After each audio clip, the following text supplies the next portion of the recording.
So, this is your SUV. Yes. No. The answer stays where it is. Step back from the vehicle. The command lands. Waits. Then comes again with less sound in it.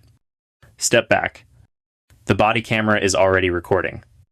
Painted lines cut the lot into rectangles. A black SUV sits centered in one of them, straight inside the marks. No broken glass. No open door. No alarm. The hood is clean and even colored under the light. The area around the SUV stays still. Marcus Hill holds a key fob in view. His hand stays there longer than needed. When it lowers only a little. Footsteps approach. Officer Tyler Grant does not slow. The frame dips at each step. His hand touches the radio. Adjusts it. Drops again. His other hand stays near the belt, but does not settle on anything. His eyes do not go to the plate. They stay on Marcus Hill. Distance narrows by half a step. The SUV takes up more of the frame than before. He nudges a small stone near the front tire with his boot and rolls it aside. The underside is checked without kneeling. Without comment. Without finding anything that changes the situation. We've had problems with vehicles like this. Marcus Hill nods once. Proof it's yours. The key fob rises again. A thumb presses. The SUV chirps. Lights flash once and stop. Marcus lowers his hand at a measured pace. I don't believe you. He does not react further. A car crosses the far end of the lot. Pass. And keeps going. No one turns toward them. Id. Marcus moves deliberately. His hand stays open. The wallet comes out in one motion. The card slides free. He extends it without shifting his feet. The officer does not take it immediately. You always carry this. Most of the time, he takes the card. Photo. Face. Vehicle. Back to face. His thumb rests across part of the printed name. He shifts his stance. The driver's door is no longer reachable. He does not square fully toward Marcus Hill, but the position now blocks the handle. The radio clicks. A partial return. Plate check. Another fragment. Ownership. He listens. Nothing else comes through. Marcus's hands stay at his sides. Fingers open. Shoulders set. The key fob is no longer in view. Both hands remain empty. He shifts weight once. From heel to the other heel. Then settles again. His eyes travel briefly to the empty space of the neighboring parking line. Then come back. A pedestrian glances from the sidewalk. Slows half a step. And continues. The officer turns his head away until the person is gone. Then he looks back. Where are you headed? Leaving. He checks the ID again. This time slower. What do you do for work? Law enforcement. The officer sets the card on the roof of the SUV. He flips it once. Flips it back. Lifts it again. The spot where it touched remains clear. The radio speaks. Registration confirmed. The name on the card matches the name on the card in his hand. He stops adjusting his stance. Marcus does not move either. Well, there have been thefts. Marcus Hill nods again.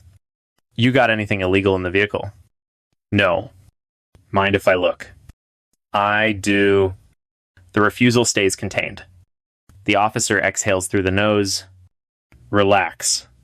He repeats the request. Slower. Marcus gives the same answer. He shifts fully now. The door handle stays out of Marcus's reach. The radio crackles. Nothing new. No direction to continue. No direction to end. You live nearby. Yes. How long have you had the SUV? A while. The officer's questions no longer follow the earlier track. They no longer stay on the vehicle. You work in law enforcement? Yes. What rank? A pause sits between them. Police captain. Officer Tyler Grant stills. His shoulders drop a fraction. He checks the card again without covering the name. He keeps it there a moment. Then returns it. All right. You're free to go. Marcus Hill takes the card. Places it in the wallet. and returns it to his pocket. Procedure: Marcus opens the driver's door. Before entering, he turns slightly back. Respect isn't optional. The officer does not respond. The engine starts. The SUV leaves the space at a steady pace. The painted lines remain where they were. The stone stays where the officer rolled it earlier. The body camera keeps recording. Stand by. The engine noise fades as the SUV clears the lot. The body camera keeps its angle on the empty parking space longer than needed. The painted lines remain in the same place. The stone remains near the front tire mark. Air moves across the far end of the lot, the ground near him staying still.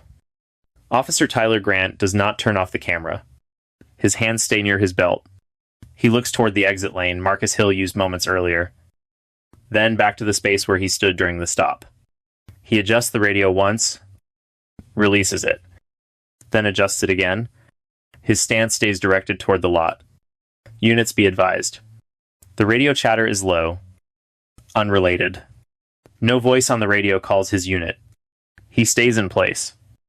Feet set apart. Weight leaning slightly backward. His eyes drift to the ID number displayed on the body cam screen for a second before he looks away. No new transmission comes through. A patrol car drives past on the street behind him. The officer inside does not stop.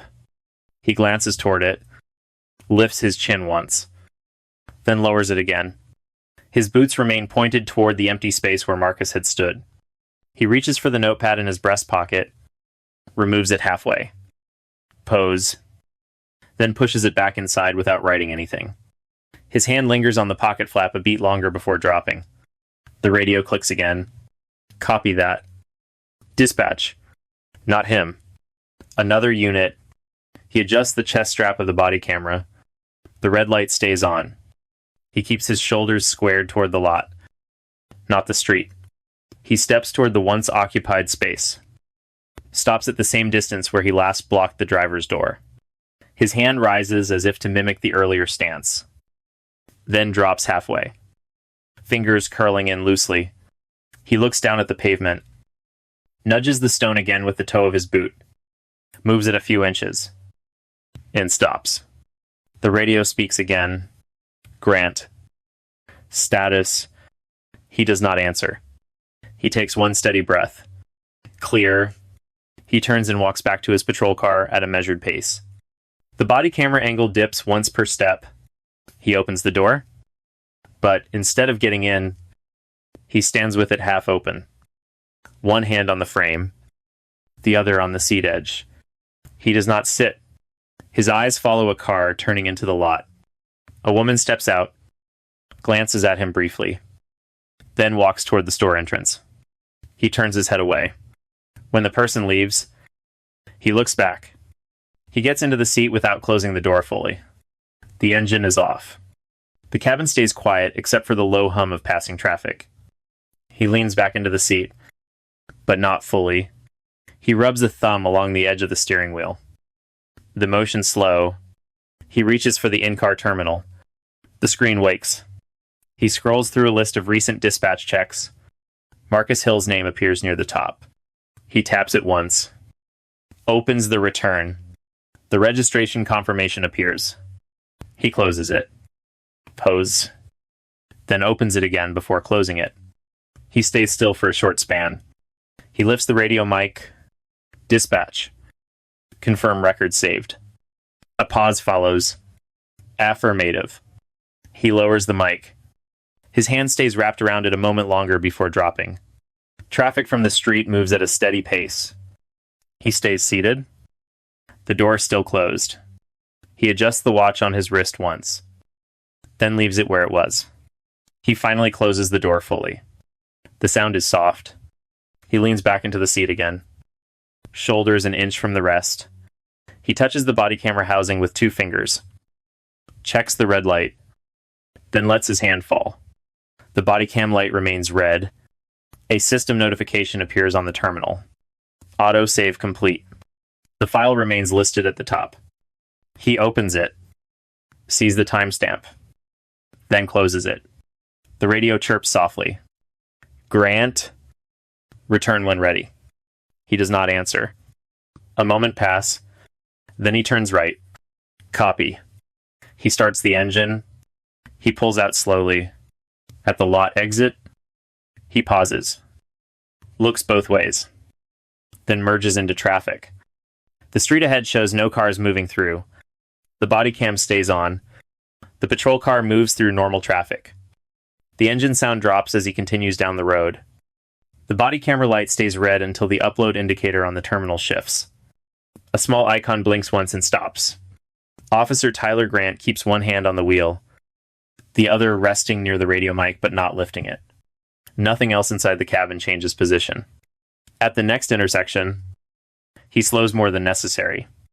A line of cars forms behind him.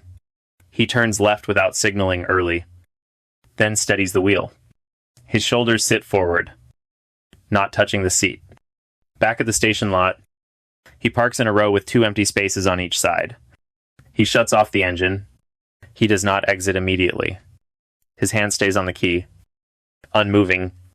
Then he releases it and steps out. Inside the building, fluorescent lights flatten everything. The lobby is empty. He signs the log by pressing the pen harder than required. Leaves no notes. Then walks toward the rear corridor. His boots sound even against the tile. A supervisor steps out from an office as he approaches. Report taken. Not yet. No comment follows. The supervisor motions toward the internal desk. Grant walks to it, sits, and unlocks the terminal. The screen shows the body camera upload pending review. He scrolls once, stops, and types the standard return code. No details added. Another supervisor passes behind him, pausing at the sound of the file name on the screen. His step slows, but he does not speak. He continues down the hall. Grant replays the first minute of the footage without enlarging the window. The SUV appears in the frame. The hood, the pavement, and the approach. His hand hovers over the pause key but does not press it. He closes the player, stands, and leaves the desk. The internal affairs unit door stays closed. Papers stacked on a metal tray remain untouched. The hallway clock marks each passing minute with a dull click. Grant waits near the wall, not leaning on it, one hand on his belt. The click repeats. He adjusts the strap of his vest briefly, then looks toward the office door again. A call comes from the end of the corridor. Grant. He steps forward. Inside the office, a monitor already displays the footage. The first supervisor watches without turning. Another sits at the table with a policy manual open. No one invites him to sit. The footage plays. His approach, his stance is blocking the handle. The registration confirmation, the repeated questions, his request to search, the refusal, the silence after it. His posture after the confirmation, keystrokes sound at uneven intervals. The manual pages turn once. What was your basis for continuing after the confirmation? Vehicle thefts. After confirmation, proactive check. The footage continues. The supervisor rewinds once, then plays it again. He stops at the part where Grant stands in the lot after the SUV leaves. He lets the frame hold, then he lets it continue. That will be all. Grant leaves the office, closing the door without sound. He walks to the locker room, sits on the bench, and stays there. His hands rest on his knees. He does not remove any equipment. The room remains empty. A distant radio call echoes down the hall. Not for him. Later, a message appears on the terminal. Subject: administrative interview scheduled. He reads it, presses the acknowledgement key, and closes the screen. Assignments for the next days are limited. He checks in, sits at the desk, and waits through quiet shifts. The body camera remains in the charging dock. The decision comes on a morning with low traffic. He is called into a small conference room. One supervisor sits at the end of the table. Another stands near the cabinet. A printed report lies between them. Policy violations sustained. Grant does not speak. The report is read aloud. Each section marked by timestamps from the footage. Initiation without reasonable suspicion. Continued detention after confirmation. Unjustified request to search. Deviation from communication standards. At the end, the supervisor closes the folder. Your employment is terminated. The city's legal division assigns an exposure figure the same afternoon. A draft settlement entry is opened in the system and marked as pre-litigation. Attached to the file number, the room stays still. The second hand on the wall, clock moves. Grant signs the acknowledgement sheet, sets the pen down, and leaves. No one follows him. His badge and equipment go into a labeled box. The property clerk checks each item against a list, marks the final line, and pushes the box aside. The shift log updates when his access card is disabled. A public records request enters the department inbox overnight, referencing the footage by its file ID. A media inquiry follows the next morning, listing the same timestamps. Across the administrative office, a short notice is entered into the system. Case concluded. No further action is requested by the involved party. The message includes the file number and the timestamps. Marcus Hill receives no call, no follow-up, no interview. His name appears once in the summary. Compliant. No resistance. Identification verified. He parks 2 blocks from his office, shuts off the engine, and sits. He checks the time, opens his notes app, and types a single line. Footage reviewed. Then he steps out. A department bulletin is posted later that week, listing revisions to vehicle stop procedures and bias review steps. The record remains stored in the department's archive, with its original file name and upload time. It sits in the retention system under the standard schedule assigned to files of this type. The room stays still. If you watch these cases to understand how procedure shapes every outcome, subscribe to Power Abuse Stories. Here, the record remains plain, and the steps stay visible.